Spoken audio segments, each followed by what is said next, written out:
প্রিয় দর্শক বন্ধুরা, আজ আমরা জানব এক অদ্ভুত ও অলৌকিক লীলার কথা।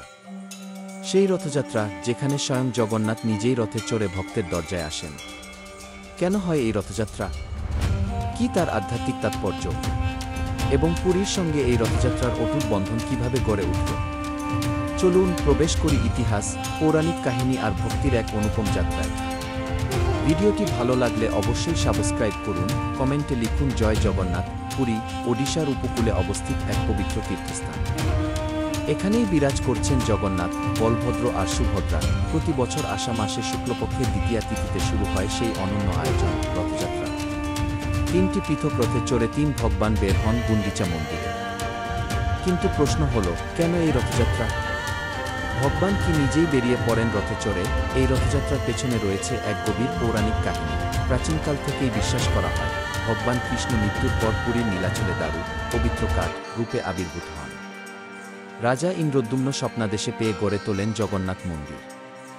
কিন্তু এখানে এক আকর্ষণীয় রহস্য, ভগবান কৃষ্ণ, বলরাম ও সুভদ্রার যে মূর্তি, তা অসম্পূর্ণ, হাত পা নেই, কারণ এই রূপ তাদের চিরন্তন আত্মার প্রতীক। এবং এই মূর্তির নির্মাতা ছিলেন স্বয়ং বিশ্বকর্মা। একটি বর্ণনা বলে, একবার মা সুভদ্রা তার দাদা বলরাম ও ভাই কৃষ্ণের কাছ থেকে বৃন্দাবনের কথা জানতে চান। তাদের কথাবার্তায় একসময় তিনজনের মনে হয়, চল তো বৃন্দাবন দেখা যাক। এমনভাবেই তারা রথে চড়ে ঘুরতে বের হন। আর সেটাই আজকের রথযাত্রা। এই কাহিনী একটি গোপন আধ্যাত্মিক বার্তা দেয়, ভগবান নিজে ভক্তের কাছে আসেন। তিনি গৃহস্থলী ছেড়ে রথে চড়ে সাধারণ মানুষের মাঝে যান। ঐতিহাসিক মতে রথযাত্রার উল্লেখ 1-2তম শতকের জগন্নাথ মন্দির নির্মাণের সময় থেকেই পাওয়া যায়। রাজা ইন্দ্রদ্যুম্ন, রাজা অনঙ্গভীম ও গজপতি রাজারা এই রথযাত্রার সঙ্গে যুক্ত ছিলেন। তারা এই উৎসবকে একদিকে ধর্মীয়, অন্যদিকে রাজনৈতিক ঐক্যের প্রতীক করেছিলেন। এই রথ ছিল রাজা ও প্রজার মিলনস্থল। এমনকি মুঘল আমলে এই উৎসব ধর্মীয় বিভাজন ভুলিয়ে মানুষের মিলনের উৎসবে পরিণত হয়। এই রথযাত্রায় 3টি রথ তৈরি হয়, প্রতিটি আলাদা রং, আকার ও নামের। নন্দীঘোষ, জগন্নাথের রথ, লাল ও হলুদ রঙের। চাকা 6টি, তালধ্বজ, বলভদ্রের রথ, লাল ও সবুজ রঙের। চাকা 4টি, দর্পদলন, সুভদ্রার রথ, কালো ও লাল রঙের। চাকা 1-2টি। এই 3 রথ যেন 3টি দার্শনিক ভাবনা বহন করে: জ্ঞান, বলরাম; ভক্তি, সুভদ্রা; কর্ম, জগন্নাথ। মন্দির থেকে বেরিয়ে যায় গুন্ডিচা মন্দিরে, যা মা যশোদার বাড়ি বলে গণ্য।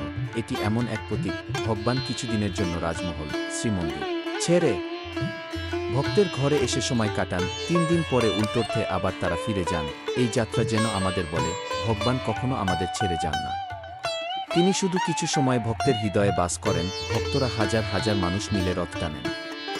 রশি ধরে টানার মধ্যেই আছে এক অলৌকিক তাৎপর্য। প্রচলিত বিশ্বাস, যে রথ টানে তার জন্ম জন্মান্তরের পাপ মোচন হয়। রথযাত্রায় অংশগ্রহণ মানেই জীবনের কল্যাণ, শান্তি আর মুক্তি। বর্তমানে শুধুমাত্র পুরী নয়, London, new York, Melbourne, Dhaka, Kolkata সহ অসংখ্য শহরে আয়োজিত হয় এই উৎসব। ইসকন সংগঠন এই রথযাত্রাকে বিশ্বের দরবারে এক বিশাল আধ্যাত্মিক উৎসবে পরিণত করেছে। রথযাত্রা কেবল একটি উৎসব নয়, এটি হল ভগবান আর ভক্তের হৃদয়ের সংযোগ। এটি হল আত্মশুদ্ধির যাত্রা। এটি হল সকল বিভেদ ভুলে একসাথে ঈশ্বরকে উপলব্ধির চেষ্টা। তাই প্রতিবার রথযাত্রা আমাদের মনে করিয়ে দেয়, ভগবান কখনো আমাদের ছেড়ে যান না।